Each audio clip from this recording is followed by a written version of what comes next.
দেখতেই পাচ্ছেন চিজটা কত সুন্দর আমার পারফেক্ট হয়েছে, দেখিয়ে দিচ্ছি।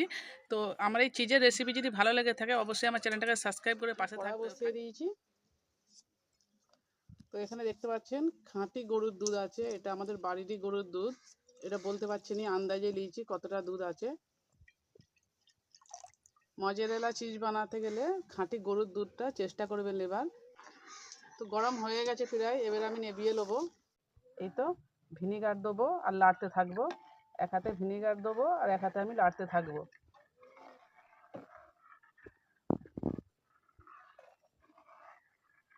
দেখতেই পাচ্ছেন বন্ধুরা, দেখেই আপনারা বুঝতে পারছেন। দেখুন, তো এবার আমি এই ঢাকা দিয়ে আমি মোটামুটি 5-7 সেকেন্ড আমি অপেক্ষা করব। তো এবার আমি খুলে দেখব। দেখতে পাচ্ছেন কত সুন্দর হয়েছে, কতটা বেরিয়েছে দেখুন। আমি দুধটা কিন্তু মাপিনি।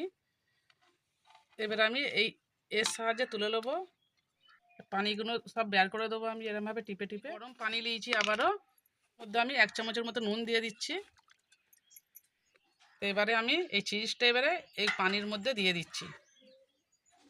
এইটাকে ভালো করে আমি হাতে করে পানিগুলো বের করব। আবার এই পানিতে, গরম পানির মধ্যে আবার ডুবোবো 6-7 বার। এরমভাবে টিপে টিপে পানিগুলো বের করে দেবেন। আবার এই গরম পানির মধ্যে, নুন পানির মধ্যে আবার ডুবোবেন। তো বন্ধুরা, আমি 5-6 বার আমি পানিতে ডুবিয়েছি আর এরমভাবে ধুয়ে নিয়েছি। তো এবার আমি ঠান্ডা পানিতে ডুবোবো এটাকে এবারে। তো বন্ধুরা, গরম পানিতে তুলে নিয়েছি। এবারে আমি 2 মিনিট আমি ঠান্ডা পানিতে, আমি পুরো বরফের ডিপ ফ্রিজের পানিটা আমি রেখে দিচ্ছি।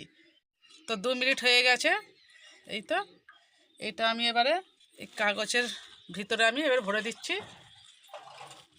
কাগজের ভিতরে আমি ভরে দিয়েছি। মোটামুটি আমি 4-5 ঘন্টা পর আমি দেখাবো এটা। তো বন্ধুরা দেখুন, ফ্রিজে আমি বেশি টাইম পাইনি রাখার, তো মাত্র 1 ঘন্টা রেখেছিলাম। দেখুন কত সুন্দর। তো আমার চিজটা যদি পারফেক্ট বানানো হয়েছে কি না হয়েছে সেটা আমি একটা রুটির মধ্যে দিয়ে আপনাদের এখানে দেখাবো। আমি একটু গ্রেড করে দেখতে দেবো আপনাদের এখানে চিজটা কত সুন্দর হয়েছে।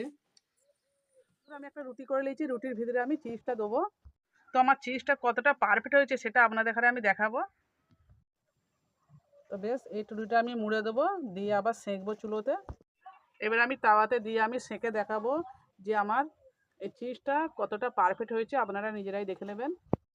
তো দেখুন বন্ধুরা, আর এক পিঠ উল্টে দিচ্ছি।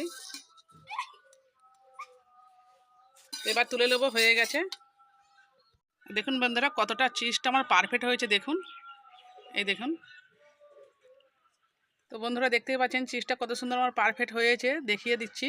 তো আমার এই চিজের রেসিপি যদি ভালো লেগে থাকে অবশ্যই আমার চ্যানেলটাকে সাবস্ক্রাইব করে পাশে থাকবেন। আর যদি কোনো কিছু মনে হয় তো আমাকে কমেন্ট করতে ভুলবেন না।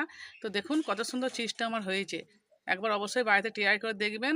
চিজের দাম কিন্তু প্রচুর, মানে গরুর দুধ 500 হলে কিন্তু অনেকটা চিজ বানানো যাবে। তো আজকের মতো ভিডিওটা আমি এখানেই শেষ করছি।